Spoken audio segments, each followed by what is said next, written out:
Salut à tous, donc aujourd'hui on se retrouve pour donc la partie 2 du setup gamer à 5 euros. Alors là, on a sur la table donc les différents upgrades qu'on va lui apporter. Alors c'est vraiment des trucs que j'ai récupéré à droite à gauche, mais en fait rien que ces trois-là, ça vaut déjà plus que le prix du PC. Donc c'est assez fun. Donc on va déjà commencer par, ici, on va commencer par la Quadro. Alors pour la carte, donc c'est une. Hop, c'est marqué là. Pardon. C'est une Quadro 2000, donc c'est une carte sur l'architecture. Pardon. Sur l'architecture Fermi, qui est le pareil que la GTX dans les 400, 480, etc. Euh, c'est du 40 nanomètres, si je me trompe pas. C'est sorti en toute fin d'année 2010. Donc voilà, je l'ai récupéré sur une workstation, voilà. Alors il y a plusieurs modèles, il y a plusieurs types de design. Il y a celle-là qui est un peu en rectangle comme ça, et sinon il y a une partie où c'est plus arrondi ici. Je crois que le dissipateur est peut-être plus petit. Et ouais, donc c'est 62 watts de TDP. Alors il faut savoir que ce petit ventilateur là, c'est pas le moyen le plus efficace pour refroidir la carte. Après c'est vrai que bon, c'est pas des cartes qu'on va utiliser à 100% de manière générale, mais enfin, elle reste, c'est-à-dire que même en idle, enfin même sur le bureau, j'ai beau avoir changé la pâte thermique, etc. On est, alors que là il fait quoi? Il fait 20, 25 degrés, je crois, quelque chose comme ça. Faut savoir quand même que elle est pas, enfin, elle a une température assez élevée, même en idle. Je crois que quand je l'avais essayé, je crois qu'on est à 45 degrés, voilà, même quand on est fait de la bureautique ou regarder des vidéos que ce soit. Donc c'est pas, voilà, parce que c'est vrai que c'est les petits ventilateurs là comme ça qui font effet turbine. Bon, a priori celui-là est pas non plus extrêmement bruyant. Enfin, après c'est surtout qu'en général dans l'ordinateur dans lequel elle était, c'était plus le CPU qui était le bottleneck, donc c'est vrai qu'elle était jamais à 100% finalement, donc je crois que je l'ai jamais entendu tourner à fond. Donc voilà, c'est 1 Go de DDR5, il y a 192 shader units si je me souviens bien. Donc voilà, on va voir un peu ce que ça fait. Donc bon, voilà, c'est pas une carte de jeu, mais c'est vraiment un truc que j'ai récupéré. Ça doit valoir 5 euros. C'est vraiment, on est lolo budget quoi. Ensuite, pour la barrette, les barrettes de RAM, c'est donc de la DDR3 en 1333 MHz. Je crois que ça va supporter. Faudra voir avec le processeur, mais je sais que celui de l'Athlon 2, il va que jusqu'à 1066. Bon, enfin bref, sinon il se random cloqué, c'est pas grave. C'est pareil, c'est un truc que j'ai récupéré sur un autre ordinateur. Donc il y a une fois 2 Go et une fois 4 Go. Voilà, donc ça va faire un total de 6. Bon voilà, c'est pas exact, enfin elles fonctionnent toutes les deux, hein, mais bon c'est pas 2 fois 4 parce que 4 Go c'était un peu juste. Là on va passer à 6. Là c'est pareil, ça va coûter même pas 5 euros ce truc là, c'est des barrettes toutes moches, voilà, toutes bleues, sans dissipateur ni rien. Voilà, j'ai dû récupérer sur un ordinateur médion, un ordinateur de bureau, je crois, un truc comme ça. Donc voilà, c'est encore de la récup. Et le truc du coup que j'ai acheté, le seul truc que j'ai acheté sur ça, c'est donc cet athlon là, ici. Alors je vous montre. Donc voilà, ça c'est le processeur, c'est mieux sans le cache là. Alors c'est un Athlon 2 X4 640, donc c'est un processeur donc du même socket AM2 là, et la lumière. Celui-là il a 4 cœurs, 4 threads, l'autre il a 2 cœurs de thread, et on a 3 GHz de fréquence, donc pareil que l'autre, c'est juste on a 4 cœurs au lieu de 2, donc voilà. Je l'ai eu pour, normalement il était à 9 dollars je crois, et j'avais un bon de 2 dollars de réduc environ, donc, un peu moins je crois, donc je l'ai eu à 7,50 $, donc 7 balles, enfin bon, même si le dollar aujourd'hui équivaut à 1 euro presque.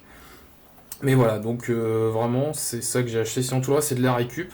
Mais voilà, donc en gros on en a, on va dire, pour 7, on a pour 7 euros ici, 7 euros, 5 et 5, donc voilà. 17 euros, on a pour 17 euros, c'est plus cher que le PC lui-même. Donc on va voir si ça vaut le coup d'upgrader un petit peu, on va voir si ça va lui donner un coup de boost. Et là on se retrouve donc pour le montage des nouvelles pièces.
Alors, on se retrouve devant donc l'écran.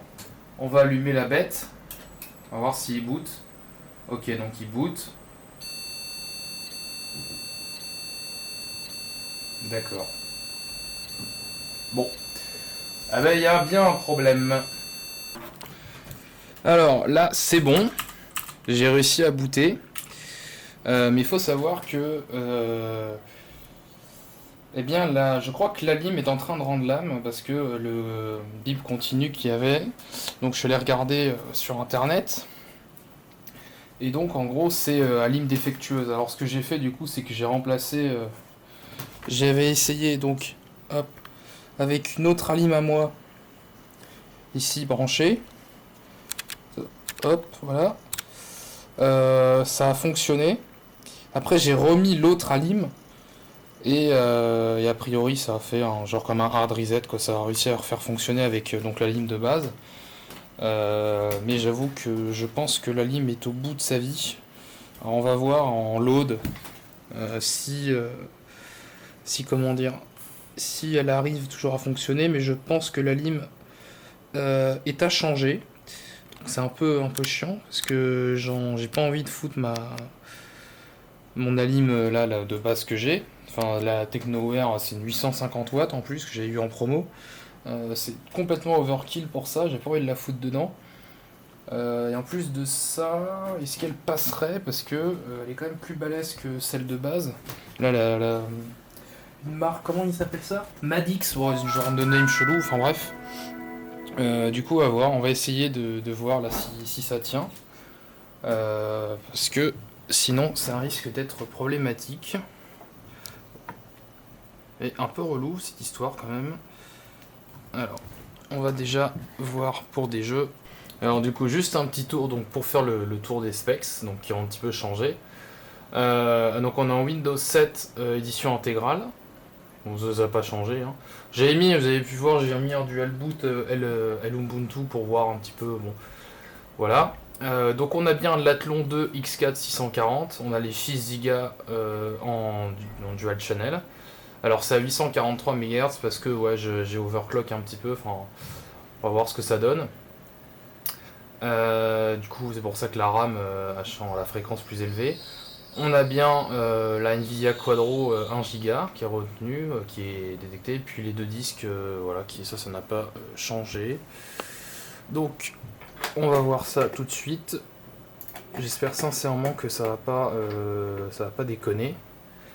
Et on va tout de suite lancer le premier jeu. Alors, donc on se retrouve pour le premier jeu, donc on va refaire dans l'ordre. Dans lequel on avait fait sur la première vidéo. Donc si je me souviens bien, on a commencé par Sacred. Bon bah là déjà je vois 60 fps, ça fait plaisir. Je vais t'enculer toi par contre. Ok, bon, ça a l'air de... Oula là là là. D'accord, bon, on va voir. Donc là c'est déjà mieux. Je vais te tuer, je vais te casser la gueule mec. Viens là. Voilà. Bon, sinon là, oui, bon, au final ça se stabilise. Après, j'ai l'impression que c'est plus en ville qu'on a des petits soucis, quoi. Changeons, juste voir. Ah bah, je suis déjà en high en fait, ouais, je suis déjà. C'est déjà ça, donc bon. Bah oui, là ça stabilise, ça se joue là-dessus, y a pas de problème. C'est assez étrange quand même comme comportement, mais là oui, on sent la différence. Alors oui, du coup on se retrouve sur Half-Life 2, donc même quasiment à quelque chose près, paramètres 800 par 600, des trucs en faible, etc. Et là on est à 300 images secondes, c'est totalement overkill, et la Quadro ne donne même pas tout son potentiel, puisque c'est bottleneck par le CPU. Mais voilà, là c'est... Là, on a un gain de fou furieux, quoi. C'est totalement... Ça n'a rien du tout à voir. Donc là, on peut, je pense, passer en natif. Et à mon avis, je pense que là, on peut tout foutre à fond. Là-dessus, à mon avis, je pense qu'il n'y aura pas de problème. Donc là, j'ai relancé. Donc tout est à pleine balle. On est en 1024 par 1000 machin, là. Donc, hop. Ah oui d'accord. On est entre 120 et 140 images par seconde. Donc là on reprend juste la partie au début là qui était assez intensive. Donc on est à 130 images secondes à pleine balle. La quadro est quasiment à fond. Donc on a un très très léger CPU bottleneck, mais bon, 97% et encore c'est peut-être les drivers qui sont pas ultra optimisés pour, puisque c'est les drivers de quadro. Donc voilà, mais c'est totalement, oui, on a un gain qui est juste substantiel. Alors là on se retrouve sur donc Oblivion, avec les mêmes paramètres, donc en 640 par 480. Bon là ça n'a strictement rien à voir du tout. On est à 60 images par seconde flat. Donc on va pouvoir changer les paramètres un peu parce que là c'est vraiment moche et là la config elle fait que dormir. Alors, et là du coup pour Oblivion on est graphisme à fond les watts, à fond les ballons. Et on peut carrément jouer comme ça, comme des grands garçons. Alors elle est presque maxée la quadro. On veut dire que le jeu est quand même vachement intensif. Mais c'est beau, le jeu est quand même, je trouve que plutôt bien vieilli. Les graphismes sont assez ronds, assez lisses, c'est assez joli. Alors dans la ville, bah, on a, ouais, ça chute un petit peu. Autant on n'est pas maxé ni rien. Donc en vrai ça se fait. Il y a juste des petits drops ou des petits stutters ou des petites choses quand ça charge notamment. Mais c'est du 60, on est à fond. Le jeu reste quand même très bien, même en graphisme natif et peut-être qu'il y a peut-être moyen de mettre quelques petits mods. Et franchement ça fait grave le taf. Donc encore un gain substantiel. Alors on se retrouve donc sur Torchlight 2. Alors on regarde, donc 800 par 600 c'est les mêmes choses. Donc là c'est CPU bottleneck concrètement. La graphique elle est qu'à 18%, mais on est à 87 images par seconde environ. Donc là c'est beaucoup plus jouable. On va pouvoir à mon avis mettre à fond. Non, ça je supporterai pas. Là du coup, hop sur Torchlight 2, tout à fond. Et voilà, 70 images par seconde environ en fait. On a le même nombre d'images par seconde parce que comme on est bottleneck par le CPU, en fait la carte graphique elle a juste augmenté ce qu'on pompait sur la CG, mais et donc sans oublier qu'en fait la ville c'est ce qu'il y a de plus intensif, mais quand on est dehors, même en combat, après à voir s'il y a des combats peut-être intenses qui se passent, mais sinon on est à 80 images secondes. Après je pense que ouais, pendant les gros combats ouais, ça chute quand même un petit peu, quand il y a des effets qui passent, etc. Mais sinon bah voilà, c'est parfaitement jouable, ça se fait largement. Alors là, on se retrouve sur Moot and Blade, donc pareil, même specs, enfin je veux dire même paramètres graphiques, hop. Et donc là on est à 60 images par seconde, flat. Donc j'ai essayé de regarder mais j'ai pas vu synchro vertical, donc je pense que c'est le jeu est capé à 60. Mais là c'est parfaitement jouable. Donc on pourrait même augmenter, tout mettre à fond. Donc pour l'instant, bah écoutez, c'est validé. Je suis désolé, ça a coupé parce que j'ai eu un souci de batterie. Mais sinon, c'est parfaitement jouable. On le voit, 60 images secondes. Il n'y a aucun problème. Le gain est encore substantiel. Alors, on se retrouve donc sur une off Magic. Bon bah alors là, il n'y a pas de pareil, hein, encore rien à dire là-dessus. Ça baisse encore en combat et on voit que le frame time... le graphique du frame time est encore complètement à l'ouest. Mais voilà, bon après ça c'est un jeu qui tourne d'ailleurs mieux sur les anciennes configs que sur les nouvelles. C'est un jeu qui n'a pas été qui est pas très bien optimisé, qui est assez ancien. Le code n'a pas été retravaillé. Oh putain, les sorts ont encore disparu. Bon voilà, du coup, ça c'est validé, on va essayer de booster les graphismes. Donc voilà avec les graphismes totalement à fond, donc on voit qu'il y a eu, ça a chuté un peu, mais on est autour des 60 fps, bien que ça descende un petit peu, c'est pas, y a rien de grave, donc c'est parfaitement jouable. Après vous faire attention, comme je l'ai dit, le problème avec ce jeu, d'accord bon, c'est pas grave, c'est que même quand vous avez des trop grosses configs et que le jeu se permet de prendre trop de RAM, le jeu plante en fait, le jeu n'a pas été retravaillé au niveau du code source, donc voilà. Mais sinon, ça fonctionne parfaitement bien. Alors là, on se retrouve donc sur Gothic 3. Et j'ai encore des soucis avec les touches du clavier et la souris qui ne répond pas tout simplement.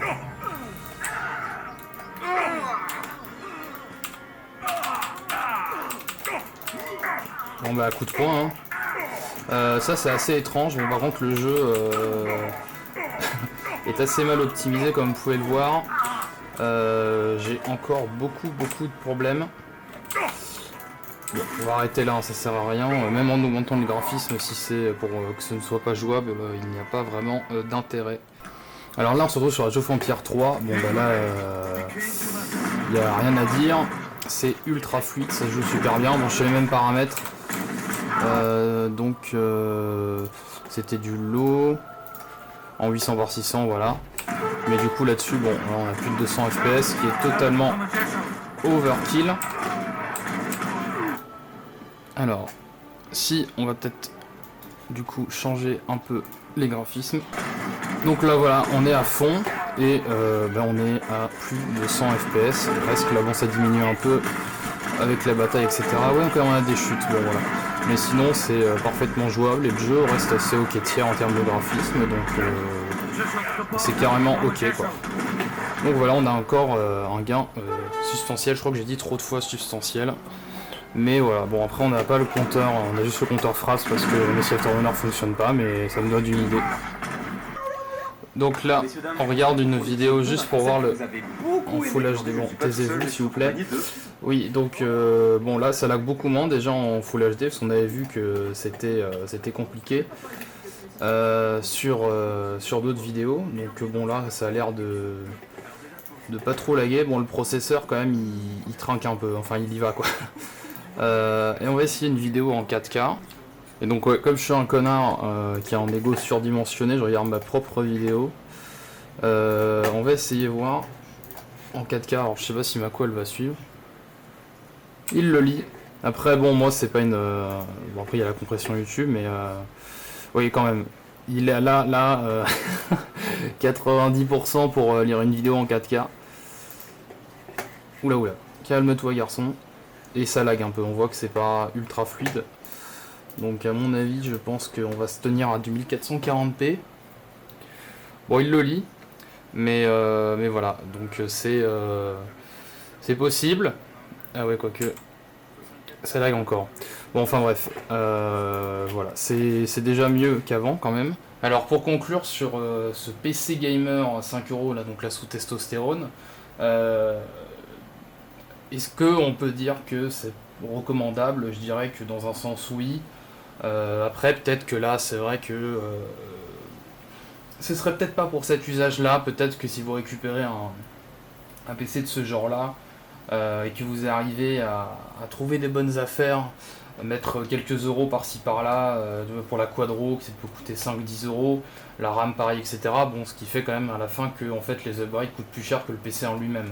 Bon enfin voilà, après c'est un PC à 5€, c'est quand même, ça coûte, c'est rien du tout quoi, c'est limite, c'est un prix symbolique en soi. Après je pense que en installant l'Ubuntu, moi comme j'ai fait en dual boot, et peut-être en installant Windows Vista qui est pas trop mal pour émuler des jeux sur DOS etc. ou même ouais, l'Ubuntu il me semble que dans le store il y a un émulateur DOS pour pouvoir faire tourner quelques jeux, ou alors il y a limite Windows XP. Ça peut très bien fonctionner, je pense. Surtout que là j'ai laissé vraiment les HDD en IDE que j'ai pas remplacé par un SSD.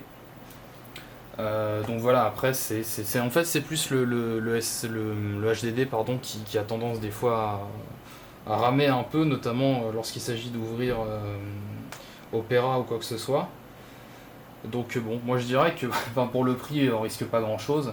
Après il faut que je me penche sur le problème de, j'ai l'impression que la lime a des faiblesses. Bon là elle a pas shutdown le PC ni rien, mais c'est vrai que des fois quand, enfin là ça me l'a fait tout à l'heure, le bip continue court comme ça, c'est pour dire que la lime a un souci quoi. Donc j'ai changé d'alime, après j'ai remis l'ancienne et ça a refonctionné, mais il y a un petit problème d'initialisation au niveau de l'alimentation. Bon voilà, après voilà, c'est une alimentation ouais, un peu no-name, 150 watts, enfin 550 watts, ce qui est marqué sur la fiche quoi, mais bon derrière c'est pas 550 watts. Mais elle a pas fait. Bon, il n'y a pas eu de souci parce que bon, le TDP on passe de je crois 60 à 90 watts pour cet AMD là, plus la CG qui a 62. Et voilà quoi. Donc je dirais qu'en conclusion c'est oui, je pense que c'est recommandable. Voilà, faut juste savoir à quoi s'attendre et en conséquence adapter son système d'exploitation quoi. Même Windows 7 tourne plutôt bien hein, finalement. Hein. Ça peut toujours faire un petit PC pour dépanner ou voilà une petite station rétro gaming, d'émulation, etc. Puis la Quadro a quand même donné de bons résultats pour les jeux sur lesquels on a pu la tester. Comparé à l'ATI de la carte mère, ça n'a rien à voir. Quand on tape des 200 FPS en 800 par 600 sur Half-Life, etc. Donc il y a vraiment un gros gain là-dessus, bien que ce soit une carte qui ne soit pas du tout faite pour ça. Si on prend des jeux à peu près de l'époque d'avant, etc., du PC, donc qui est environ 2009 il me semble, en tout cas si on se tient au processeur, voilà, des jeux de 2006, 2005, etc., c'est largement faisable. Bon, à part Gothic 3, qui a des soucis, je sais pas vraiment dû à quoi c'est dû, ça ne répond pas. Et c'est vrai que le jeu est quand même assez mal optimisé. Mais sinon, a priori, tout tourne bien, donc voilà. Donc écoutez, je vais voir si ce PC là je le garde ou si j'en fais quelque chose ou pas, peut-être expérimenter des choses, mais en tout cas voilà. Bon, au final ça aura coûté 5 euros plus il y a 25 euros, donc au final ça revient à un PC à peu près 30 balles quoi. Bon, voilà, pour 30 euros, je pense que c'est faisable, hein, ne serait-ce que même ouais, pour dédonner le PC à quelqu'un de sa famille ou quoi que ce soit, un petit PC pour dépanner, c'est largement faisable. Donc voilà, je vous remercie d'avoir regardé la vidéo et on se retrouve bientôt pour une prochaine. Salut!